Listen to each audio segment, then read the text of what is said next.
ерөнхий сайдаа багаар нь дэмжиж. Ерөнхий сайд одоогоч их зүүн хийс хүүхэд байхгүй. Тэгээд гайгүй хүүхэд гацлаад байл гэж ер нь ард түмнийхээ төлөө босч ирээд их зүүн яриад хүүхэд байхгүй. Ерөнхий сайд болохтой. Тэрэнд л их дэмжиж байгаа. Тэгээд ард түмнийхээ төлөө сэтгэл гаргаад хилээд өчнөө сонгуул үзлээдээ, өчнөө дам үзлээдээ хэвээр. Тэгээд энэ хүүхдийг би их энэ зүүн яриад байгаа зүү хүүхдэн шүл гэж бодоод байд. Миний бодлоор оюутны засгийн газар хөгжих гээд хичээж байгаа юм шиг санагдсан. Нэлээд том алхам шинжилэл хийсэн гэж ойлгож байгаа. Хариуцлага гэдэг юмыг тооцож эхэлсэн тийм ээ. Дээрээс нь бас энэ нөгөө янз янзын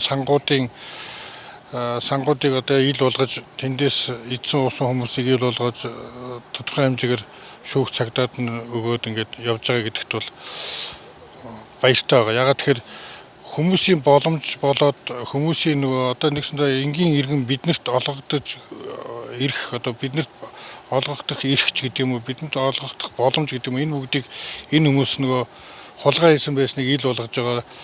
Тэгээд дахиад цааш нь өргөжлүүлээд ирэхэд тэр нөгөө шин сэргэлтийн бодлого гэдэг бол их зөв юм байгаа гэж бодоод байгаа. Одоо ингээд төр солигдё өөр нам гараад ирээ гэж бодъё.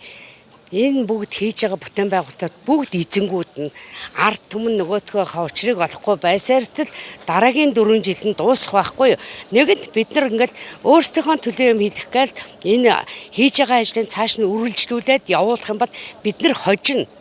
Монголын ард түмэн хожино. Монголчууд өөрсдөө хожино.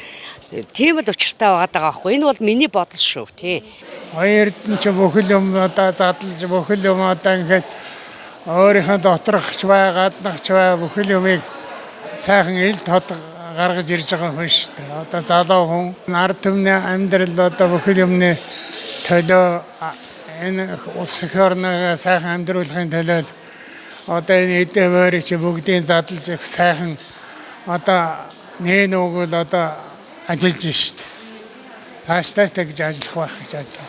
Ард түмний ялалт Монгол ардын нам